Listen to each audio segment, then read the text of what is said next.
Ang hindi pangkaraniwang pag-install ng sining ay gawa ni Katie Peterson. Isa siyang artista na ang trabaho ay tungkol sa lugar ng mga tao sa ating mundo. At hinihikayat ang mga tao na makisali sa isang natural na kapaligiran. Kabilang sa ilang hindi paniwalang konsepto na kanyang ginawa. Kasama sa mga ito ang pagsasahimpapawid ng tunog ng isang natutunaw na glacier. Pagpapadala ng recast, meteor pabalik sa kalawakan at pagmamapa sa lahat ng patay.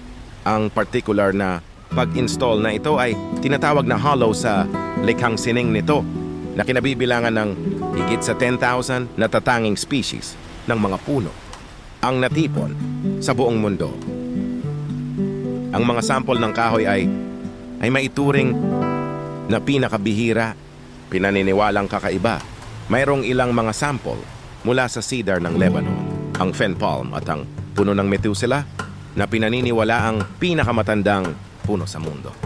Mayroon ding mga kahoy na na-reclaim mula sa mahahalagang lokasyon. Mayroong kahit isang piraso mula sa Riles ng Panama Canal, isa pa mula sa Atlantic City Boardwalk. Nasira iyon noong Bagyong Sandy.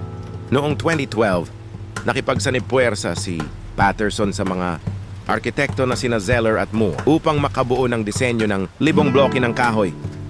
Ito ay isang kapansin-pansin at tunay na kamangha-mangha na piraso ng isang pampubliko ng sining. At ito ay libre para maranasan ng lahat ang iba't ibang kagubatan sa buong mundo.